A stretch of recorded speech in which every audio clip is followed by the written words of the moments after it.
बहू, इन गिफ्ट पर तो ससुराल वालों का हक है। आज मोहन जी के दोस्त का परिवार डिनर पर आमंत्रित था। बहू रश्मि से मिलने वो लोग आ रहे थे। काफ़ी सालों पहले वो लोग बेंगलुरु शिफ्ट हो गए थे और कुछ दिनों के लिए वापस इस शहर आए हैं। इसलिए सास ममता जी खुद अपनी देखरेख में बहू से सारी तैयारी करवा रही थी। अभी 3 महीने पहले ही रश्मि इस घर की बहू बनी है। थोड़ी देर बाद मेहमान घर आ गए। रश्मि ने उनका बहुत अच्छे से स्वागत किया। चाय पानी के बाद उन लोगों ने रश्मि के हाथ में अपने लाया हुआ तोहफा रखा। आखिर वो लोग उससे पहली बार मिल रहे थे।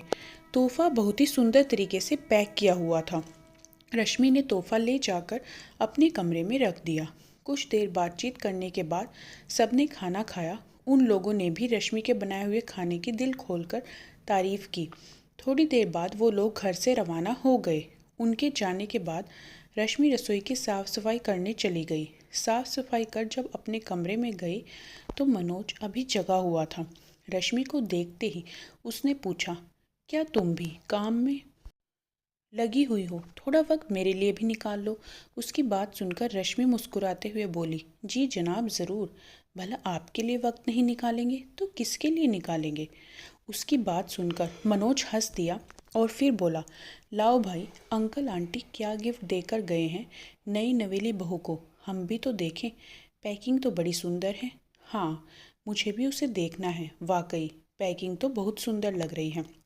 उसी समय खोलने का मन कर रहा था, पर फिर सोचा कि सब लोग क्या सोचेंगे, कैसी बेसब्री बहू है। कहते कहते रश्मि गिफ्ट उठाकर ले आई। फटाफट गिफ्ट को खोलकर देखा तो उसमें एक बहुत ही सुंदर सा नेकलेस था। उसे देखते ही रश्मि खुश हो गई। उसे हाथों में लेकर अपने गले पर लगाते हुए बोली, देखो कितना सुंदर लग रहा है ना। वाकई अंकल आंटी बहुत अच्छा तोहफा देकर गए हैं। मुझे तो बहुत पसंद आया। उसे खुश देखकर मनोज ने कहा, सचमुच अंकल आंटी की चॉइस बहुत अच्छी है। नेकलेस बहुत सुंदर है। इसे तो मैं 10 दिन बाद मेरे चचेरे भाई की शादी में पहनूंगी। सचमुच मेरी कजिन्स देखते रह जाएंगी। रश्मि नेकलेस को देखते हुए बोली, हाँ हाँ मैडम, पहन लेना। फिलहाल तो सो जाओ, रात काफ़ी हो चुकी है। मनोज ने कहा तो रश्मि ने गिफ्ट अलमारी में रख दिया और आकर सो गई। दूसरे दिन सुबह मोहन जी और मनोज अपना नाश्ता वगैरह करके अपने अपने ऑफिस रवाना हो गए। इधर रश्मि भी अपना काम खत्म कर अपने कमरे में आ गई। इतने में ममता जी उसके कमरे में आ गई और आते ही बोली, अरे बहू, तुमने बताया नहीं कि कल अंकल आंटी तुम्हें क्या गिफ्ट देकर गए। उन्हें देखते ही रश्मि बोली, हाँ मम्मी जी, बैठिए ना, मैं आपको सभी गिफ्ट दिखाती हूँ। कहती हुई रश्मि उठकर अलमारी खोलने लगी और अलमारी में से गिफ्ट निकालकर बाहर ले आई और उसे ममता जी को दिखाते हुए बोली, देखिए तो मम्मी जी, अंकल आंटी मुझे कितना सुंदर गिफ्ट देकर गए हैं। कितना प्यारा नेकलेस है। इसे तो मैं 10 दिन बाद अपने कज़िन की शादी में पहनूंगी। ममता जी ने हाथ में नेकलेस लेकर उसे आगे पीछे ऊपर नीचे घुमा फिरा कर अच्छी तरह से देखा और फिर बोली, इसे वापस इस बॉक्स में रख दो। उनके कहे अनुसार रश्मि ने नेकलेस वापस बॉक्स में रख दिया और अलमारी में बॉक्स रखने के लिए लेकर जाने लगी तो ममता जी बोली, अरे इसे कहाँ लेकर जा रही हो? इसे तो मैं अपने कमरे में लेकर जा रही हूँ। उनकी बात सुनकर रश्मि हैरानी से उनकी तरफ देखने लगी। उसे यूं हैरानी से खड़ा देखकर ममता जी बोली, अरे ऐसा क्या शक्ल देख रही है? तुझे इतना भी नहीं पता कि मुंह दिखाए में आए हुए शगुन के पैसे और गिफ्ट पर ससुराल वालों का हक होता है। ये तो हमारा व्यवहार था जिसके कारण तुझे गिफ्ट मिल रहे हैं। पिछले 3 महीने से मैं इंतज़ार कर रही हूँ कि तू अपने आप ही मुझे लाकर दे दे, लेकिन ये संस्कार तो तेरी मम्मी ने तुझे सिखाए नहीं। इसलिए सास होने के नाते मुझे अब बोलना ही पड़ा। ममता जी की बात सुनकर रश्मि चौंक गई।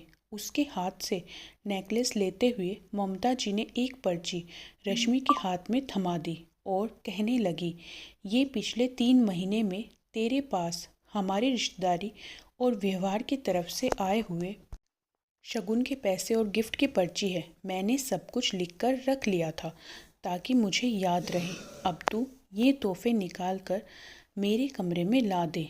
मैं अपने कमरे में जा रही हूँ।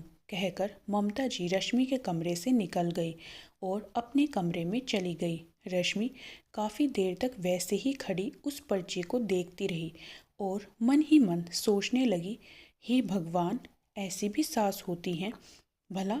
लेकिन बात स्वाभिमान की थी। जब आगे होकर खुद ममता जी ने ही गिफ्ट मांग लिए तो भला रश्मि कैसे मना करती। इसलिए उसने पर्ची को खोलकर देखा।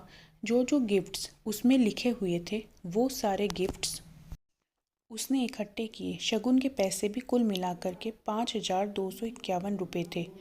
पर उसके पास अभी इतने पैसे थे नहीं, इसलिए जो पैसे थे उन्हें इकट्ठे किए और एक बैग में रख लिए। 3,000 रुपये के लगभग उसके पास पैसे निकल कर आ गए। बाकी के पैसे उसने मनोज की अलमारी से निकाले और उन पैसों में मिला लिए। सारे गिफ्ट्स के साथ वो पैसे लेकर ममता जी के कमरे में चली गई। वो सारा सामान उनके पलंग पर रखते हुए बोली, मम्मी जी, ये रहे सारे गिफ्ट्स और शगुन के पैसे, एक बार आप चेक कर लीजिए। उसकी बात सुनकर ममता जी ने उस बैग को अपने पलंग पर खाली किया और वो पर्ची रश्मि से ले ली। फिर एक एक करके सामान का मिलान अपनी पर्ची के साथ करने लगी। एक एक सामान को उठाकर ढंग से चेक कर रही थी कि कहीं कोई टूट तो नहीं गया। जब तक वो सामान का मिलान करती रही तब तक रश्मि वहीं खड़ी रही। आखिर सारे सामान का मिलान हो जाने के बाद ममता जी बोली, ठीक है बहू, सारा सामान है इसमें, अब मैं इसे रख दूंगी, तू जा। उनकी बात सुनकर रश्मि वहाँ से निकल गई और अपने कमरे में आ गई। शाम को जब मनोज आया तो उसने उसे बता दिया कि उसने कुछ पैसे उसकी अलमारी से निकाले थे।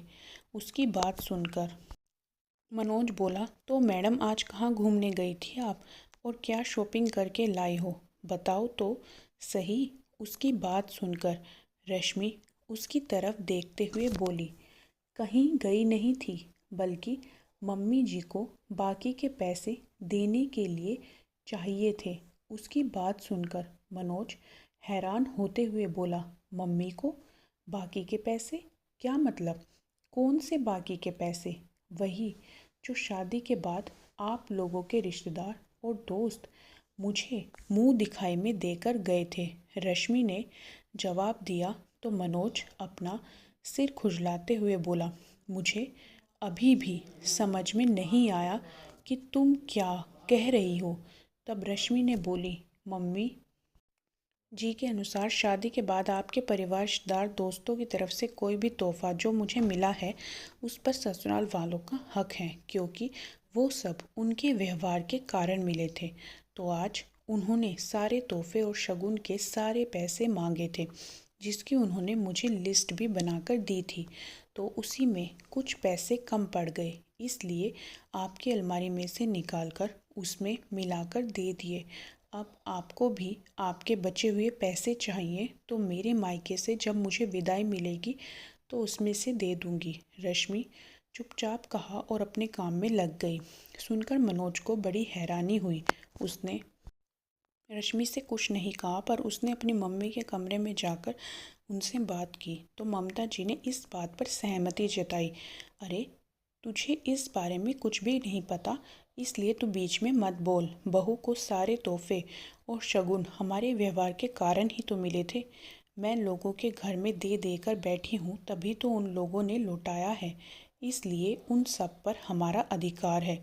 उनकी बात सुनकर मनोज बोला, चलो माना पैसे तो आप इस्तेमाल कर लोगी, पर आप इन तोहफों का करोगी क्या? ये तो रश्मि के लिए आए हैं। क्यों मैं इस्तेमाल नहीं कर सकती इन चीज़ों को? मैं भी तो एक औरत ही हूँ। नेकलेस, बैग, ये साड़ियाँ तो मैं भी इस्तेमाल कर सकती हूँ, ममता जी ने कहा। उसके आगे मनोज कुछ नहीं बोला और अपने कमरे में आ गया। जानता था कि ममता जी नहीं समझेंगी। खैर, 10 दिन बाद रश्मि को अपने कज़िन की शादी में जाना था। उसके एक दिन पहले मनोज ने उसे अपनी तरफ से शॉपिंग करवा दी।